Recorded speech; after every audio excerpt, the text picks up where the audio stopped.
Pues esta mañana vamos a estudiar un pasaje que se encuentra en Gálatas capítulo 4. Os invito a abrir vuestras Biblias ahí en Gálatas capítulo 4. Y vamos a estudiar los versículos 4 y 5. Versículos 4 y 5 de Gálatas capítulo 4.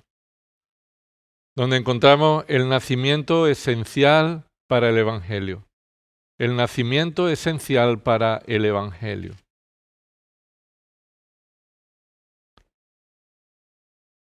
Dice aquí en el capítulo 4 de Gálatas, versículo 4, dice así la palabra del Señor. Pero cuando vino la plenitud del tiempo, Dios envió a su Hijo, nacido de mujer, nacido bajo la ley, a fin de que redimiera a los que estaban bajo la ley, para que recibiéramos la adopción de hijos. En muchas ocasiones celebrar la Navidad, como lo estamos haciendo, puede verse de diferentes formas según la religión, según la cultura. Algunos, como los testigos del anticristo, se sienten orgullosos de no celebrar la Navidad, porque en un sentido lleva razón que Cristo no nació en esta fecha, pero ellos lo utilizan para atacar el Evangelio, no para buscar una fidelidad. Por supuesto, la Navidad no es una celebración instituida por Dios en su palabra, es simplemente una cuestión cultural que se ha instaurado, pero que los creyentes que celebremos la Navidad no estamos pecando, sin duda alguna, no estamos pecando, pero hay algunos que puedan pensar que sería pecado celebrar este tipo de fiestas. En otras ocasiones también criticamos que esta fiesta se ha convertido en una oportunidad de consumo, ¿verdad? De gastos desmedidos, de todo tipo de fiestas, de regalos. Entonces nosotros podemos criticar esta fiesta y entonces nos volvemos contra esta fiesta. Pero en otras ocasiones la Navidad es un tiempo de apagar la conciencia de muchas personas, de hacer obras buenas, y el ser humano entonces se convence equivocadamente de que podemos ser suficientemente buenos como para merecer el favor de Dios. Pero como hemos leído también en Juan capítulo 7, hay muchas formas diferentes de pensar acerca de Cristo y acerca de la Navidad. Y nosotros deseamos que la palabra de Dios sea nuestra guía para que nuestra mente y nuestra forma de pensar acerca de Cristo y la Navidad sea bíblica y le honre. Y no seamos llevados por todas estas influencias, ya sea en contra de la Navidad o ya sea de celebrar una Navidad alejada del mensaje del Evangelio y de Cristo. Todo lo que afecte al Evangelio, por pequeño que sea, hace que el Evangelio deje de ser el Evangelio. Es lo que Pablo dice aquí a los Gálatas. Mira en el capítulo 1, versículo 6. Pablo le escribe a estos creyentes que se han desviado del verdadero Evangelio, aunque ellos públicamente se identifican como la iglesia, pero ellos se han desviado del Evangelio. Y en el capítulo 1, versículo 6 les dice: me maravillo de que tan pronto hayáis abandonado al que os llamó por la gracia de Cristo para seguir un evangelio diferente. Y cuando leemos que Pablo dice aquí un evangelio diferente, en algunos momentos podemos llegar a pensar de manera inconsciente que puede haber varios evangelios diferentes aceptables. Pero Pablo no está diciendo que este evangelio diferente siga siendo el evangelio, sino que ya ha dejado de serlo. En ocasiones esto está en nuestra cultura posmoderna, con toda la cantidad de información que tenemos y cada vez hay más opiniones tan diferentes del evangelio, de enseñanzas bíblicas. Surge esta pregunta: ¿podemos conocer con confianza la verdad? ¿La verdad puede ser conocida?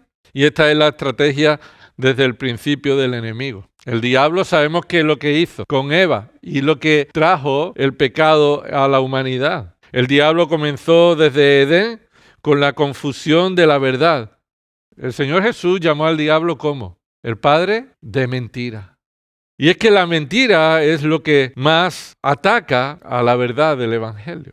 En Juan 8:44 Jesús dijo: sois de vuestro padre el diablo y queréis hacer los deseos de vuestro padre. Él fue un homicida desde el principio y no se ha mantenido en la verdad porque no hay verdad en él. Cuando habla mentira, habla de su propia naturaleza, porque es mentiroso y el padre de la mentira.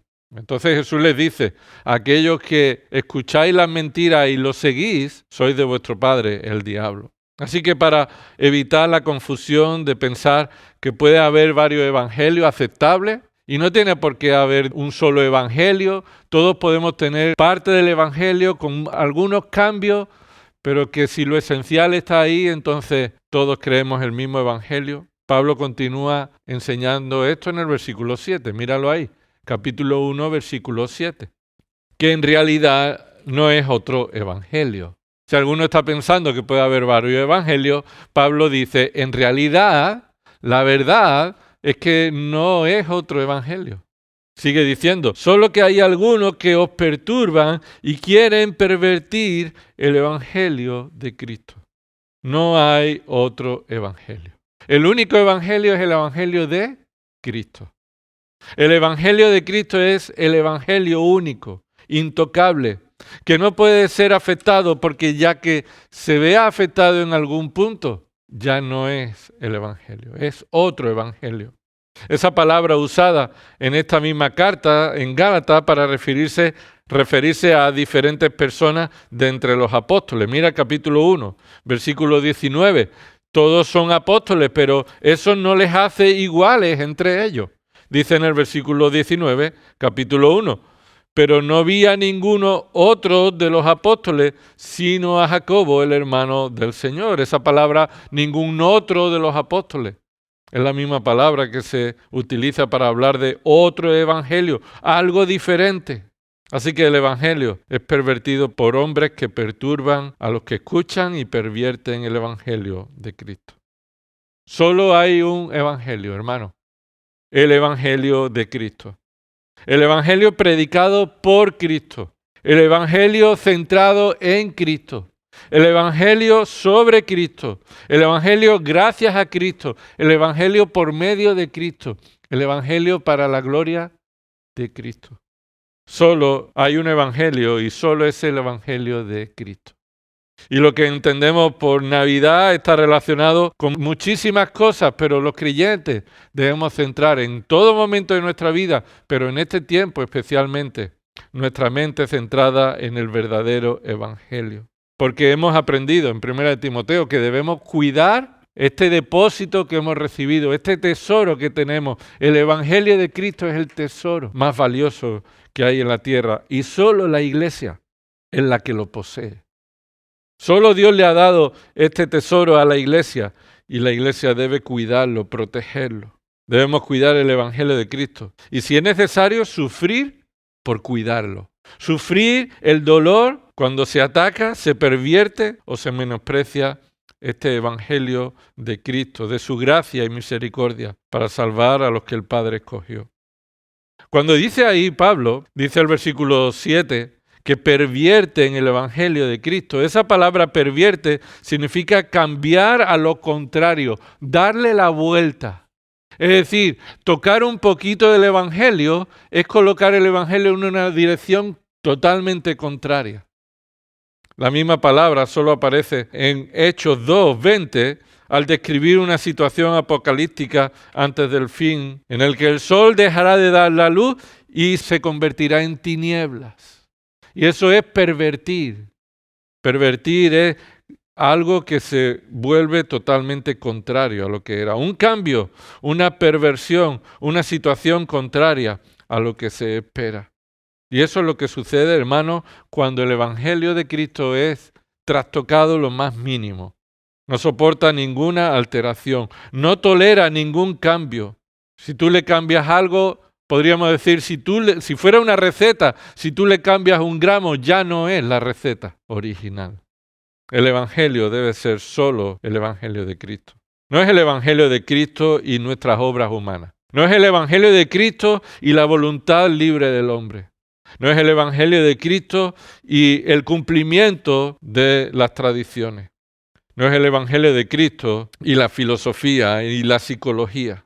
Es el evangelio solo de Cristo, revelado solo en su palabra, la cual es poderosa y suficiente para transformar los corazones de los pecadores. Este es el evangelio que había sido predicado. Mira capítulo 1, versículo 8, de nuevo. Pablo les está diciendo, pero si aun vosotros o un ángel del cielo os anunciara otro evangelio contrario al que os hemos anunciado, sea anatema. El punto aquí es que los creyentes de Galacia habían escuchado el evangelio. Pablo y los colaboradores habían predicado el evangelio allí, lo habían escuchado, lo habían creído. Así que el evangelio es uno y no importa quién lo traiga. No es según la autoridad de quien lo pronuncie. Porque dice Pablo ahí que aunque viniera un ángel del cielo o nosotros mismos con la autoridad que tenemos trajéramos otro evangelio diferente al que ya hemos predicado, no es la autoridad ni los ángeles los que le dan credibilidad al evangelio. Aun los ángeles o nosotros mismos seríamos anatema, esto es malditos, si predicáramos un evangelio cambiado en algún ápice, en algún pequeño punto de él. Y es un llamado a los creyentes, aquellos que habiendo escuchado el verdadero evangelio, el único evangelio, el evangelio de Cristo, deben estar alertas y vigilar aquellas variaciones del evangelio que pueden aparecer en nuestra mente, que pueda aparecer en nuestro alrededor, que pueda aparecer en la cultura, en estos tiempos de Navidad, que nos desvíen del evangelio de Cristo. Si esto es así, los que escuchamos ese otro evangelio seremos anatema, los que prediquen ese evangelio serán anatema, malditos delante de Dios. Recuerda también lo que dice Pablo a Timoteo, 2 de Timoteo 4, versículo 1. Te encargo solemnemente en la presencia de Dios y de Cristo Jesús, que ha de juzgar a los vivos y a los muertos por su manifestación y por su reino, predica la palabra, insiste a tiempo y fuera de tiempo, redarguye, reprende, exhorta con mucha paciencia e instrucción. ¿Por qué? Versículo 3, porque vendrá tiempo cuando no soportarán la sana doctrina. Y observa que la sana doctrina es lo mismo que el versículo 2, predica la palabra. Y predica la palabra en el versículo 3 ahora es la sana doctrina. Y no soportarán la sana doctrina, sino que teniendo comezón de oído, acumularán para sí maestros a sus propios deseos y apartarán sus oídos de la verdad. Observa que la palabra predicada es la sana doctrina, que también se identifica aquí como la verdad. Y se volverán a mitos. Versículo 5. Pero tú sé sobrio en todas las cosas. Sufre penalidades si hace falta para ello. El trabajo de un evangelista cumple tu ministerio. ¿Y qué hace un evangelista? Predica el evangelio. El evangelio de Cristo, de la palabra de Dios, de la sana doctrina, de la verdad. Un solo evangelio. A pesar de que muchos sean los que se desvían y pocos sean los que se mantienen fieles al evangelio de Cristo. Así que, hermanos, el evangelio de Cristo es tan puro que cuando es modificado en lo más mínimo ya deja de serlo. Así que Pablo usa esa ilustración de la delicadeza del evangelio, del cuidado que el evangelio requiere. Obsérvalo en el capítulo 5, versículo 9, cómo la importancia de mantener puro el evangelio se relaciona con el poder de la levadura que fermenta la masa. Dice el versículo 5, versículo 9 del capítulo 5, un poco de levadura fermenta toda la masa. Y la levadura es usado para ilustrar el poder negativo que un pequeño cambio traería en el evangelio. Un pequeño cambio afectará al evangelio como la levadura afecta a la masa en la que se está reproduciendo y la leuda, la fermenta. Y Pablo defiende el verdadero evangelio de la fe en Cristo frente a las herejías religiosas. Solo hay dos religiones posibles en el mundo. ¿Estás de acuerdo conmigo? Solo hay dos religiones posibles en el mundo. Esto es bíblico. La falsa religión y la verdadera religión. O está la verdad o está el resto que es mentira. Y el verdadero evangelio está centrado en Cristo como el único mediador, por gracia, sin merecerlo, y por medio de la fe, por la provisión de Dios, al darle fe a los que creen, a darle fe a los pecadores para que crean. Así que la religión de las obras es la levadura que aún las más pequeñas cantidades tiene un poder para afectar y estropear el evangelio y ya no ser el verdadero evangelio de Cristo, sino otro evangelio. Mira en el capítulo 2 de Gálatas, y Pablo enseña de nuevo que las obras de la ley es esa levadura que estropea la masa. Capítulo 2, versículo 16. Sin embargo, sabiendo que el hombre no es justificado por las obras de la ley, sino mediante la fe en Cristo Jesús, también nosotros hemos creído en Cristo Jesús para que seamos justificados por la fe en Cristo y no por las obras de la ley. Ser justificado es ser declarado justo delante de Dios.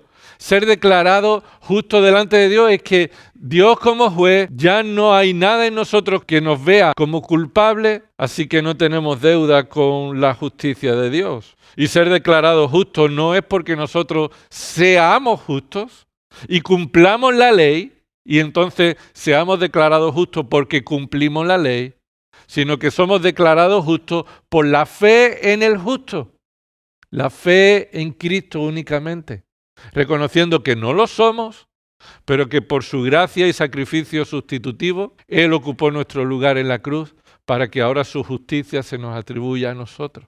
Y sin ser justos, seamos declarados justos por la fe en Cristo. Pero eso no es por las obras de la ley, eso es por creer con fe en Cristo. Y mira en el capítulo 2, versículo 20. Con Cristo he sido crucificado y ya no soy yo el que vive, sino que Cristo vive en mí. ¿Qué significa esto? Aquí ha habido un cambio. Con Cristo he sido juntamente crucificado, es decir, yo no morí en la cruz. Cristo murió en la cruz, pero Él murió en la cruz en mi lugar, en el lugar de los creyentes. Y ahora yo vivo una vida ¿cómo? Dice ahí. Ahora lo que vivo, no lo vivo yo, sino que Cristo vive en mí. Y la vida que ahora vivo en la carne, la vivo por la fe en el Hijo de Dios, el cual me amó y se entregó a sí mismo por mí. Así que tenemos aquí este evangelio que dice en el versículo 21, no hago nula la gracia de Dios, porque si la justicia viene por medio de la ley, entonces Cristo murió en vano. Si la justicia, si ser declarado justo se alcanza por ser obediente a la ley, ¿para qué murió Cristo? Dime. Murió Cristo en vano porque hay otro camino para ser salvo, cumplir la ley. Y Pablo está diciendo que no a aquellos que han abandonado el evangelio de la gracia en Cristo para volverse al cumplimiento de la ley. Así que Pablo continúa mostrando la estupidez de cambiar el evangelio de la gracia de Dios en Cristo por la religión de las obras o por cualquier otro tipo de evangelio. Utiliza varias preguntas en el capítulo 3 de Gálatas para mostrar lo absurdo que es cambiar el regalo de Dios por las obras de la ley. Lo absurdo que es abandonar el verdadero evangelio de Cristo por un evangelio que nos parece más humanista, más bonito para nosotros, más tolerable, más tolerante.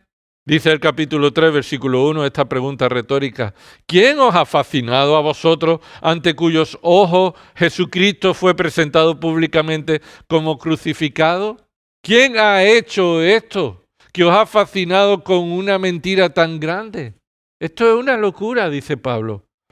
Versículo 2, otra pregunta. ¿Recibisteis el Espíritu por las obras de la ley o por el oír con fe? Es que esto es básico. ¿Recibiste el evangelio cuando creíste o cuando llegaste a un punto de ser obediente a la ley? ¿Sabéis cuál es la respuesta? Entonces, ¿qué está pasando? Versículo 3. ¿Tan insensatos sois? ¿Qué significa insensato ahí? ¿Tan estúpidos sois? ¿Tan tontos sois? Habiendo comenzado por el Espíritu, ¿vais a terminar ahora por la obra de la carne? Versículo 4, la última pregunta. ¿Habéis padecido tantas cosas en vano? Quiere decir que son creyentes que padecieron por el evangelio, pero que se desviaron con una estupidez tan grande. Así que a continuación explica en términos humanos cómo solo por medio del evangelio de Cristo somos declarados justos delante de Dios. Y no es por el cumplimiento de la ley, sino por medio de la fe en el cumplimiento de las profecías. Por medio de la fe en el cumplimiento de las profecías. Así que la salvación de la condena por nuestros pecados es una herencia. Y Pablo empieza a hablar aquí de la herencia en términos humanos. La salvación es una cuestión de herencia. Es justo que el pecador sea castigado por sus pecados. Pero ¿cómo es posible declarar justo al pecador? Es justo que el pecador sea castigado por sus pecados, pero entonces, ¿cómo puede la justicia aplicarse para declarar justo al pecador? Y obsérvalo ahí en el capítulo 3, versículo 17. Esta es la herencia. Lo que digo es esto: la ley, que vino 430 años más tarde, no invalida un pacto ratificado anteriormente por Dios como para anular la promesa. ¿430 años más tarde de qué? Bueno, 430 años más tarde de la promesa dada a Abraham. Y cuando fue una promesa dada a Abraham, llegó después la ley por medio de Moisés, no fue para cambiar las promesas que Dios les dio a Abraham. Versículo 18, porque si la herencia depende de la ley, es decir, si las promesas que se dieron a Abraham dependen del cumplimiento de la ley, ya no depende de una promesa, ya depende de un mérito. Ya depende de un esfuerzo humano que nosotros hemos cumplido. Pero dice el versículo 18, míralo ahí. Pero Dios se la concedió a Abraham por medio de una promesa. Y ahí se está refiriendo a una promesa de gracia. Una promesa de gracia que Dios le dio a Abraham. Por tanto, el Evangelio de Cristo depende de una herencia que debe ser recibida como una promesa inmerecida. Y no como el derecho de haber cumplido unas exigencias de la ley, que recibo un pago, no una herencia, un pago. Ninguna herencia se recibe por mérito. Todas las herencias se reciben por concepto, por algo que yo no merecía. No hice nada, se me da una herencia inmerecida. Y Pablo nos vuelve a enseñar que el Evangelio de Cristo depende de la herencia de la adopción por medio de la gracia. Mira el versículo 4, capítulo 4, versículo 4. Pero cuando vino la plenitud del tiempo, y este es el texto que estamos aquí observando, Pablo está resaltando el cumplimiento de las promesas no es porque nosotros cumplamos la ley. El recibir la herencia es porque Dios realizó su obra. Dice el versículo 4, pero cuando vino la plenitud del tiempo, Dios envió a su Hijo, nacido de mujer, nacido bajo la ley, a fin de que redimiera a los que estaban bajo la ley para que recibiéramos la adopción de hijos. Aquí encontramos 5 razones por las que el nacimiento de Cristo es esencial para el verdadero evangelio. Y es lo que vamos a estudiar, en lo que nos queda de tiempo. 5 razones por las que el nacimiento de Cristo, que es lo que deberíamos de estar recordando en este tiempo de Navidad, es esencial para el verdadero evangelio.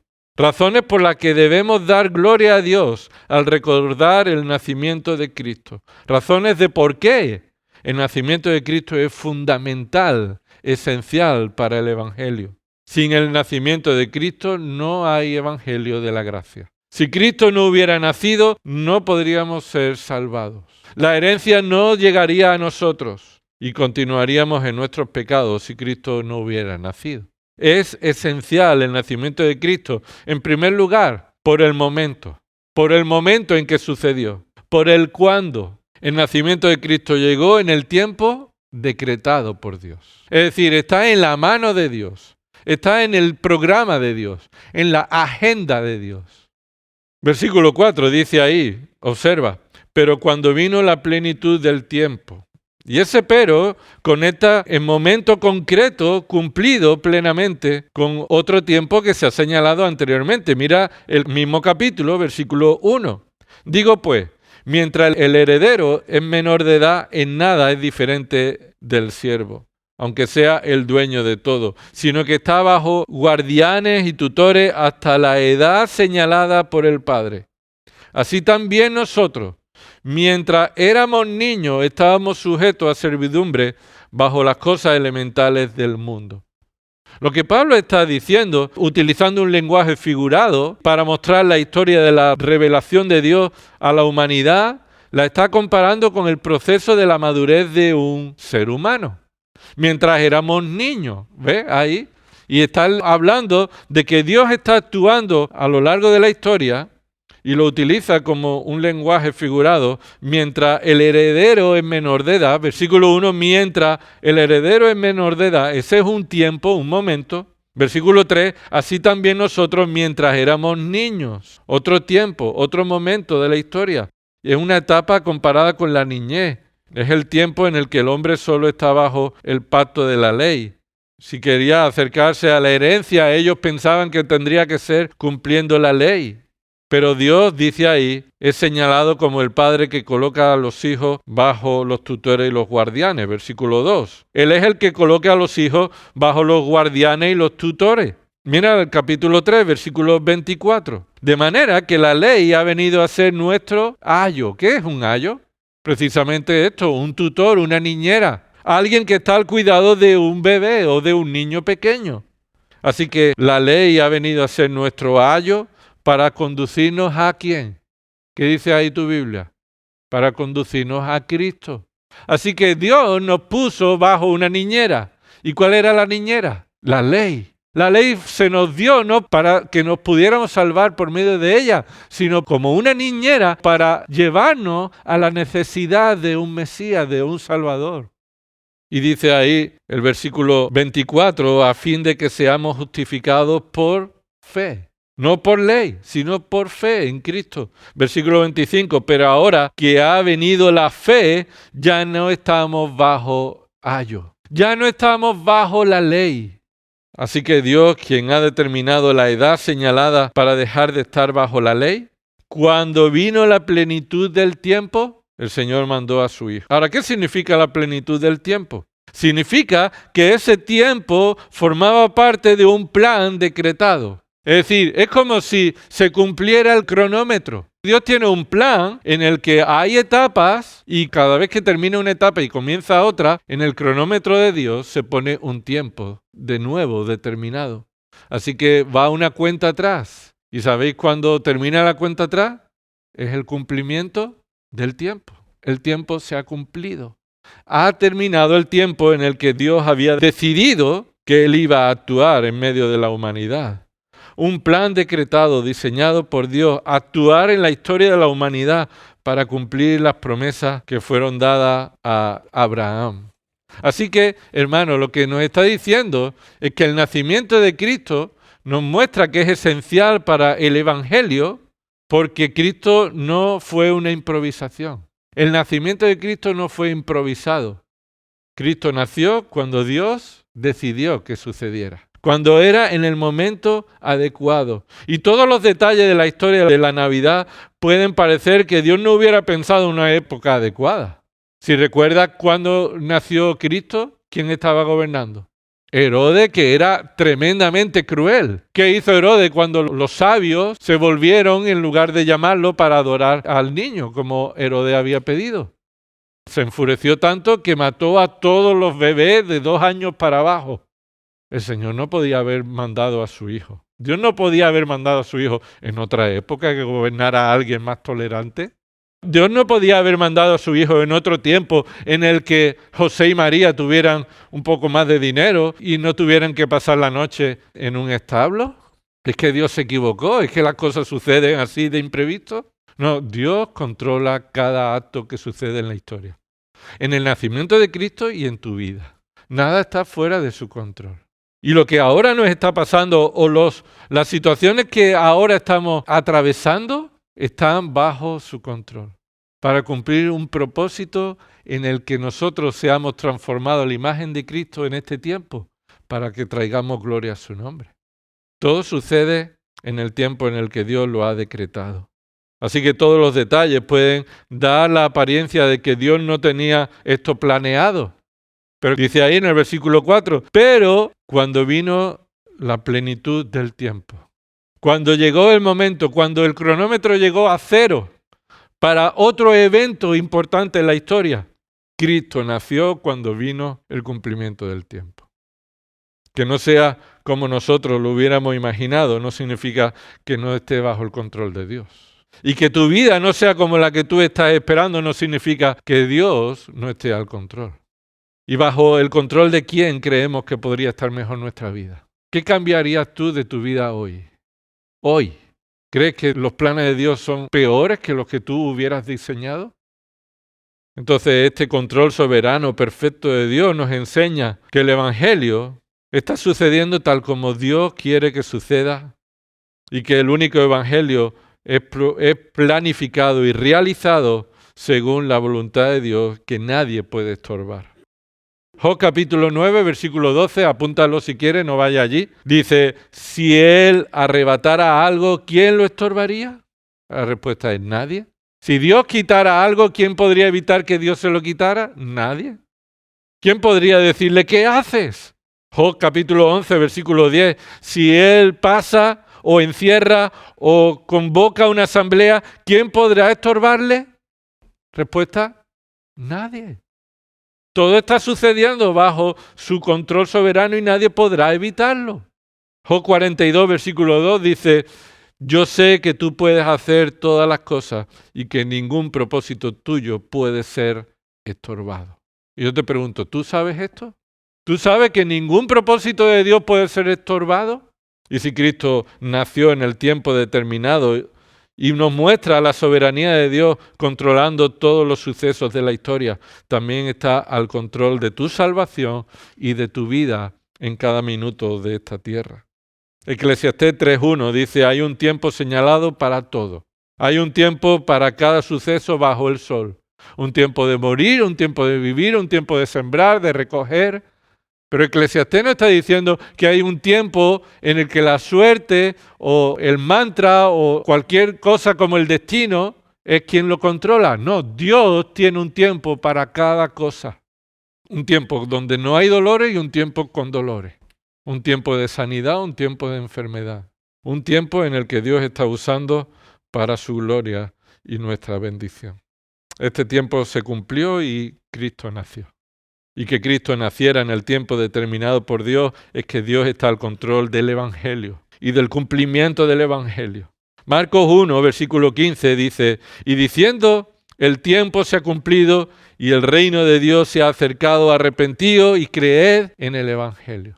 Estas son palabras del Señor Jesús cuando Él estaba predicando, anunciando que el tiempo ha llegado. El tiempo de escuchar que la salvación solamente es por fe en Cristo por medio del arrepentimiento. El Evangelio, hermano, no depende del hombre, sino de Dios. Y se está cumpliendo perfectamente. Y su diseño no puede ser trastocado. Y no necesita ser trastocado. Esto nos trae la esperanza y la confianza de que el Señor está al control de todo y del cumplimiento que Él ha decretado. Daniel 9, versículo 24, recuerda cómo Daniel dijo esto.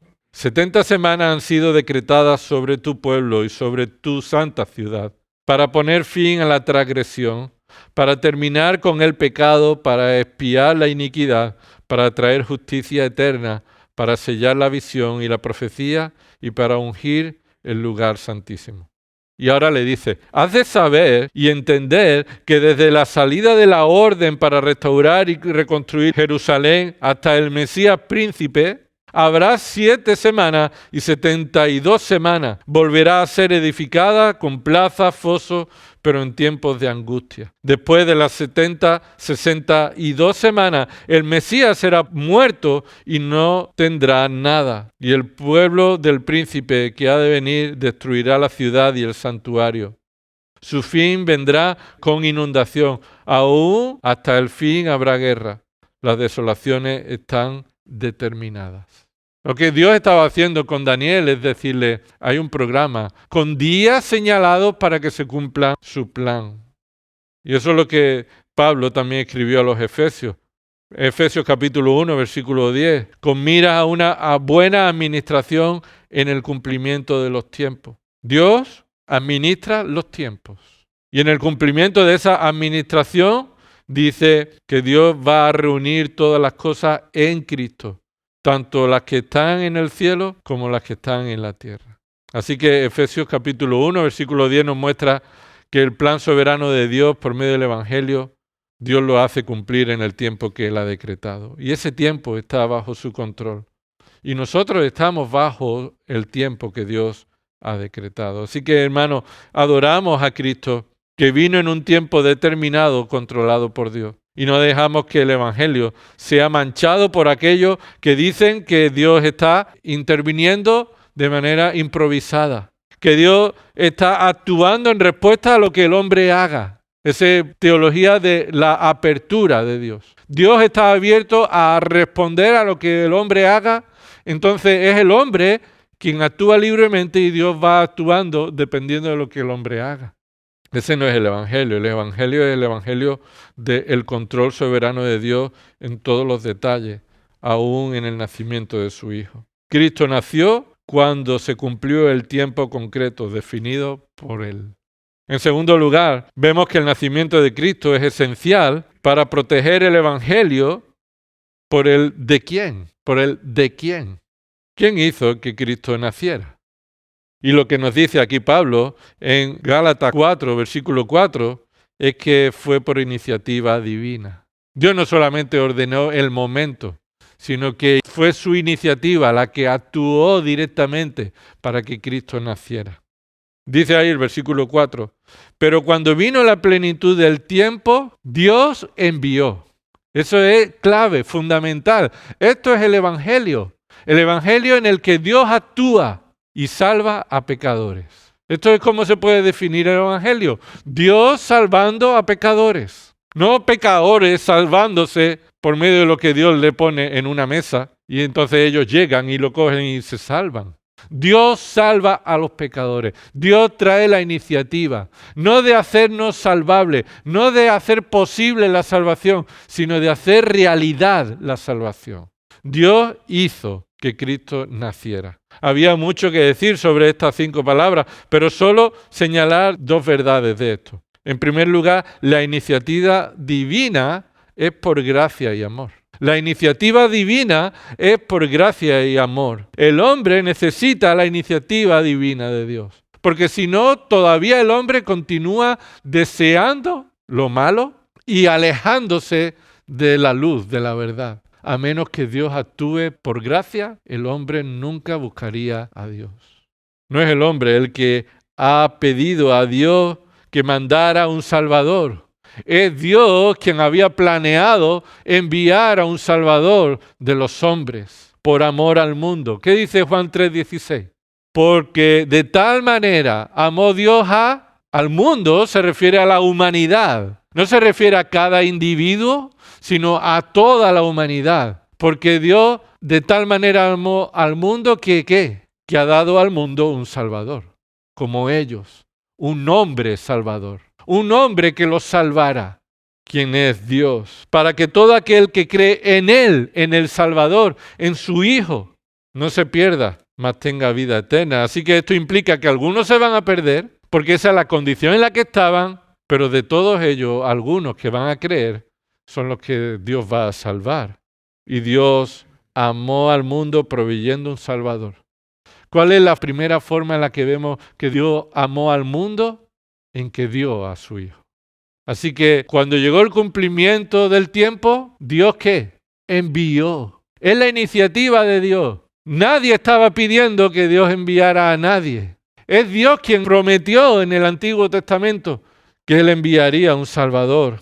Es Dios quien juzgó a Satanás que su victoria vendría por la simiente que vendría de la mujer. Y Adán y Eva que dijeron, oye Señor, a lo mejor uno de mis simientes puede salvarnos.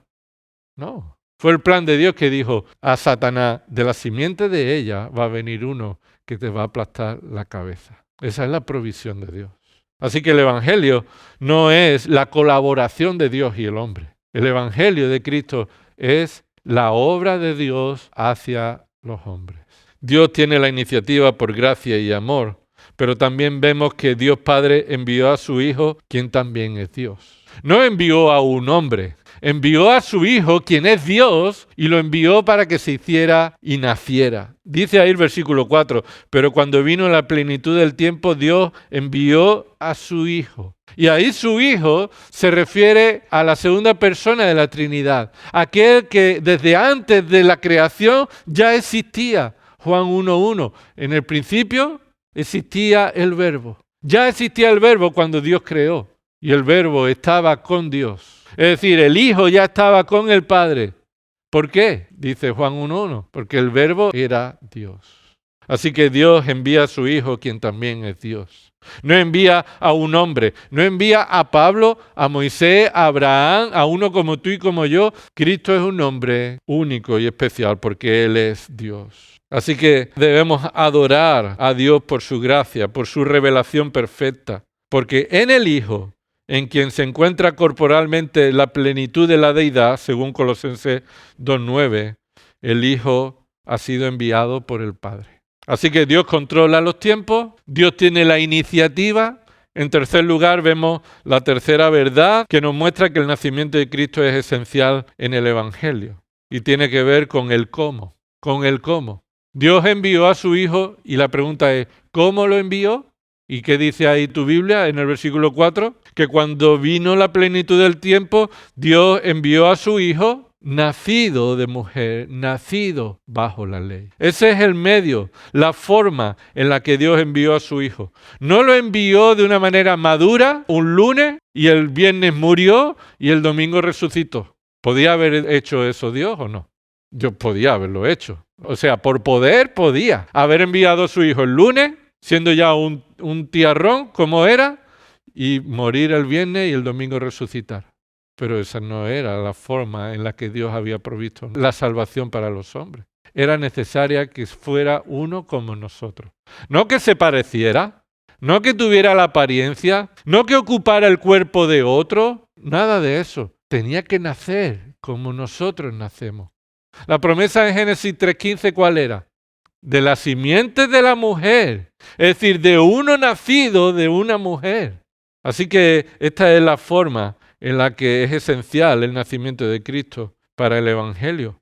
Porque Cristo vino en una operación de mediación. Cristo es el mediador entre Dios y los hombres. Entonces debía ser Dios y debía ser hombre. Porque uno puede mediar entre Dios y los hombres si tiene acceso a Dios, si es como Dios y está a la misma altura de Dios, y si tiene también acceso al hombre, si está a la misma representación del hombre. Dice Hebreos capítulo 8, versículo 6, pero ahora Él ha obtenido un ministerio tanto mejor, por cuanto es también el mediador de un mejor pacto. ¿Mejor que el pacto de quién? De Moisés. Moisés no era un mediador perfecto, él era una imagen del mediador perfecto. Él fue un mediador, Dios trajo la ley por medio de Moisés, pero no era un perfecto mediador.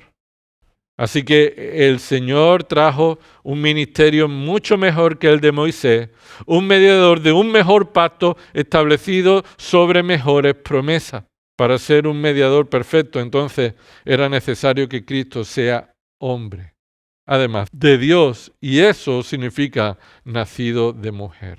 Hay mucha herejía acerca de la humanidad de Cristo. Hay mucha herejía contra Cristo acerca de si Cristo era verdadero hombre o era una apariencia de hombre, o todas estas cuestiones. La expresión nacido de mujer, es una expresión genérica para todos los seres humanos. ¿Quiénes son los únicos seres vivos que son nacidos de mujer? Solo el ser humano es nacido de mujer, y este es el término que se usa para Cristo en el cumplimiento de la promesa. Hebreos 4:15, porque no tenemos un sumo sacerdote que no pueda compadecerse de nuestras flaquezas, sino uno que ha sido tentado en todo como nosotros.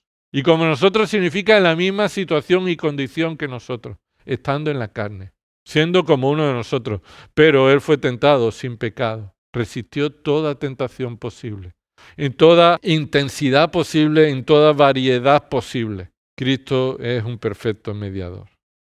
Así que el nacimiento de Cristo es esencial para el Evangelio. En primer lugar, ¿por qué? Por el cuándo, ¿verdad? Por el cuándo. Cuando Dios dijo, Dios está al control de ese suceso, se cumplió en el tiempo decretado por Dios. En segundo lugar, por el de quién. ¿Quién tuvo la iniciativa? ¿Quién realizó esto? Y fue una obra de Dios, una obra trinitaria. En tercer lugar, hemos dicho el cómo. Por un nacimiento, como todos los demás hemos nacido, como todos los seres humanos nacen de mujer. En cuarto lugar, el por qué.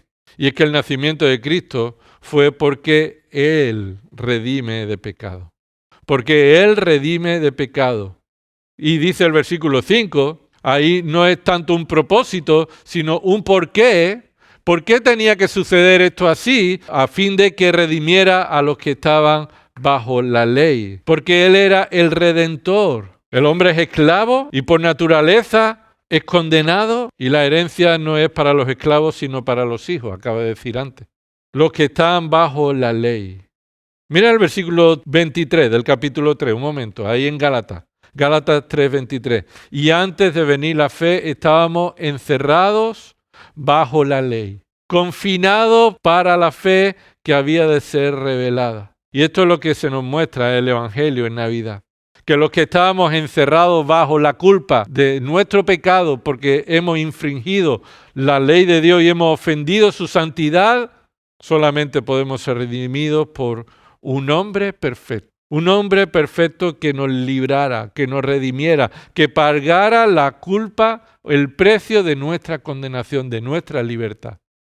Así que en Navidad el Evangelio verdadero, el Evangelio de Cristo, debe ser protegido de todas las buenas intenciones, de todas las obras aparentemente buenas del hombre que pretenden liberar al hombre del pecado, que solo por la sangre de Cristo puede ser redimido. Y en quinto lugar, ¿para qué? ¿Para qué? ¿Qué propósito es? En quinto lugar, el propósito nos muestra que el nacimiento de Cristo fue para darnos una herencia por gracia. Para darnos una herencia por gracia. Versículo 5, a fin de que redimiera a los que estaban bajo la ley, para que recibiéramos la adopción de hijos. Así que el orden es importante. El Evangelio debe ser protegido porque el orden es importante.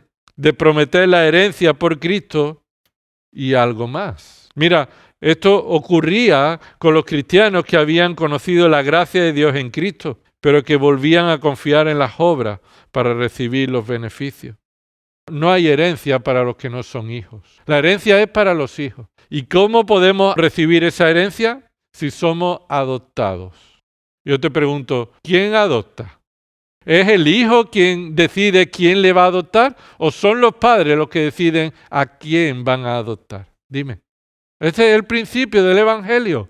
Dios adopta ¿a quién? A quien quiere. Dios adopta a quien quiere. Y lo hace por medio del nacimiento de su Hijo, por medio de la redención que hay en su sangre, para adoptar a los que Él quiere adoptar y darles su herencia. Y entonces eso es una herencia por gracia. Una herencia de gracia que no se alcanza por nuestros méritos de la ley, se alcanzan por la gracia y la misericordia que Dios tiene con nosotros. Ni aun cuando somos creyentes, la ley tiene el propósito de darnos los beneficios como hijos. Ni aun cuando somos creyentes, nosotros recibimos los beneficios en base a nuestra obediencia, sino a la obediencia perfecta de Cristo. Todo lo que somos como hijos de Dios se recibe por la obediencia de ¿quién? ¿De quién? De Cristo. La obediencia perfecta de Cristo, el que nació en Belén de una mujer, pero que nació también bajo la ley. Debía cumplir la ley y cumplió la ley a la perfección. Esa obediencia es la que nos asegura la herencia. Nosotros no obedecemos hoy para ganarnos la herencia, ni para asegurarnos la herencia. Nosotros obedecemos hoy como fruto inevitable de que Dios nos ha hecho su Hijo. Y nosotros los creyentes obedecemos como fruto de la obra de Dios en nosotros. Y somos responsables cuando no obedecemos. Pero cuando obedecemos, ¿qué somos? Siervos inútiles. Porque es Dios quien está obrando en nosotros para nuestra obediencia. Así que, hermanos, demos gracias a Dios por este Evangelio en este tiempo de Navidad. Recordemos que la obra más importante, el evento más importante en toda la historia es que hubo un momento en que Dios envió a su Hijo, que siendo Dios, nació como un bebé, para que redimiera por medio de su obediencia, su muerte y su resurrección a los que el Padre iba a adoptar como hijos. Vamos a orar. Señor, te damos gracias por esta bendición tan grande, por este regalo tan grande que queremos recordar todos los días de nuestra vida y también en estos tiempos de Navidad. Recordar que el nacimiento de tu Hijo Jesucristo es esencial para el Evangelio. Señor, que su nacimiento vino acompañado de una obra perfecta de justicia. No cometió pecado, hizo la voluntad, tu voluntad. Trajo las buenas noticias del Evangelio. Murió en la cruz en la sustitución de los pecadores que habrían de creer en Él. Venció a la muerte resucitando de entre los muertos, siendo el primero y mayor de los que han de resucitar para no volver a morir. Y Señor, Él ha recibido un nombre que es sobre todo nombre.